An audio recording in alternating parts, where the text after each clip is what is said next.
right, 5:29 is the 5:20. What time is it? It's definitely not Sorry, 5:29. Yet you're very early. It could have been earlier. It's 9:25. 5:29. 4 hours Somewhere ago. in the Pacific Ocean. It's 9:25. We're glad you're here with us. You know, there are a lot of Minnesotans who have lived in the same home for 20 or 30 years. Maybe you've been in your home even longer than that. Yeah, so what do you do when it comes time to sell it? Julie and Daniel DeRoche are here with the DeRoche Realty Group and eXp Realty, here with what you need to keep in mind if you are talking about selling a home after being there for quite a long time. Thanks for joining us, guys. We appreciate it. This is like one of my favorite. I'm like most passionate about this topic. I can Really? see this because I think there are so many things that get involved when you're making decisions in a place that you've been in so long, which the first one is the emotion behind the whole thing. It's a lot harder than if you've lived in your home for 5 years and you're selling it. You think you've been in your home for 30 years and you're going to sell it. It becomes very emotional for most people that we meet with. Many people, it's hard for most people for it not to be emotional, but it's really hard because it's such a business transaction when you're selling your house, and we want to guide people to get the most money for their house when they're selling it, so they can, you know, next house they buy is they can buy a better house, but it's really hard to take the emotion out of it. So you kind of have to let go of your personal feelings about how your house looks when you meet with someone when they're advising you on what you should do to your home to get it ready for sale. I didn't even really think about that, but if you're kind of looking around going, somebody's feelings might be hurt. Yeah. Oh God, yeah. My grandmother gave me that, or my child made that. It all means something to them.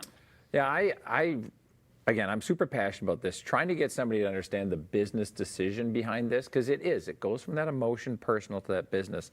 And my focus when I go in on these meetings, and you know, thanks to you guys and TCL, it's amazing how many appointments I get with people that do need that help.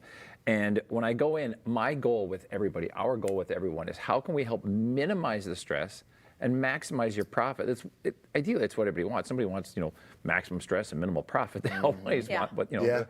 And trying to get people to understand if you move the stuff out now while you have time, it's going to be easier also than if we get an offer. If you don't make it look good, you get an offer, now you're under the gun to get that stuff out. So you're going to make way more stress for yourself, and you're not going to get as much money. I was going to say, people make the offer, and a lot of times you walk into a house, you're the buyer, and you see things, and if it is older stuff, or if you have to do a lot of work to it, that kind of doesn't cloud your judgment, but it impacts the offer that you're willing to make. Oh God, yeah.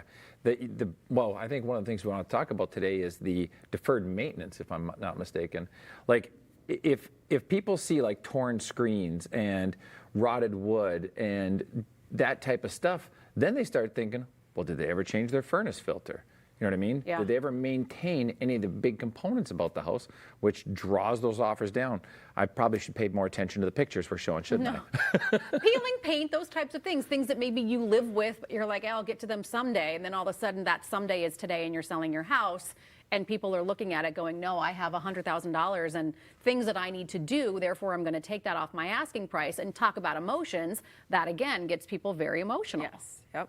So what do you guys recommend people do? I mean, should you stay in your house and have a stager come in? Should you sell your house first if you're going to do it and buy something else? I meant buy your house before you do it. I always think ideally if you can do it, buy a house first. One, you don't want the pressure of selling your house and then having to go find a house, and you have 30, 45, 60 days to find a house and move into it. So if you can find the house that you want to move into first, buy that, move out, and then have like a stager come in and stage the house. This one is, they were living in the house, they moved out, our stager came in, we did some paint, carpet, and new furniture. Same thing here.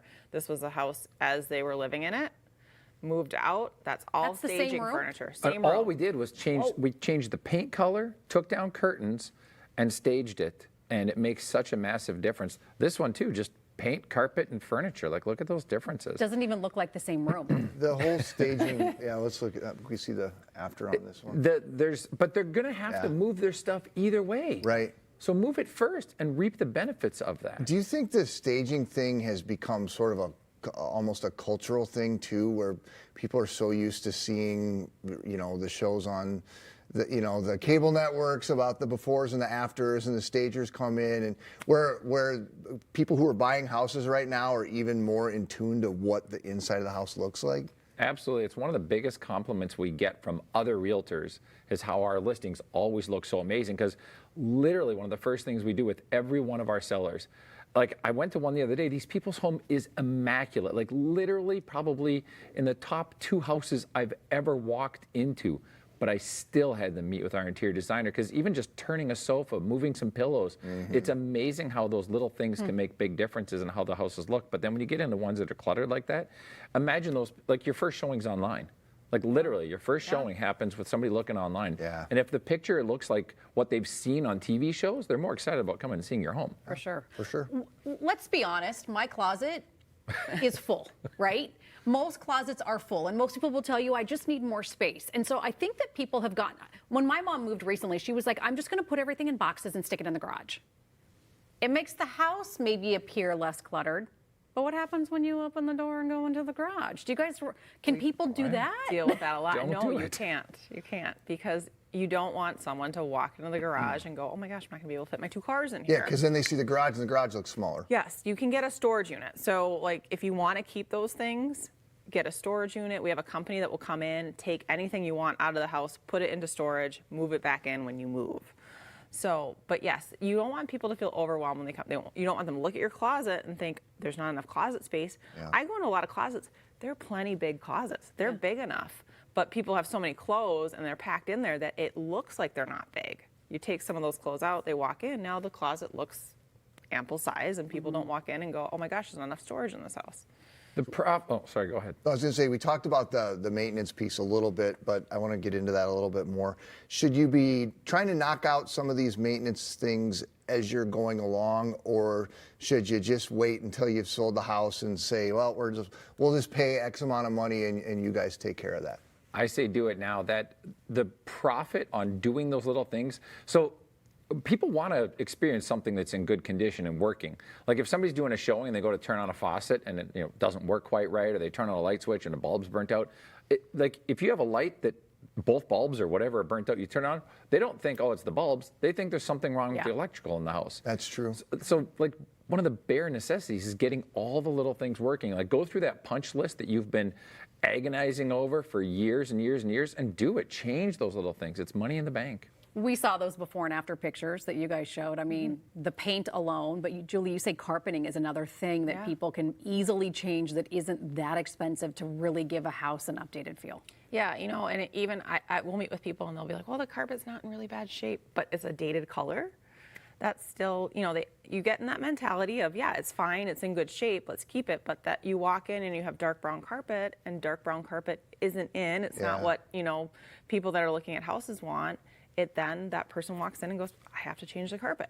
And they put a more expensive price tag on what it would really cost when they're looking at it, Makes sense. Well, thanks, guys. Good to see you. God, it goes so fast always. Appreciate it. Hey, if you're looking to buy or to sell your home, you can reach out to the DeRoches, the Realty Group, and eXp Realty. We posted their contact information on minnesotalive.com.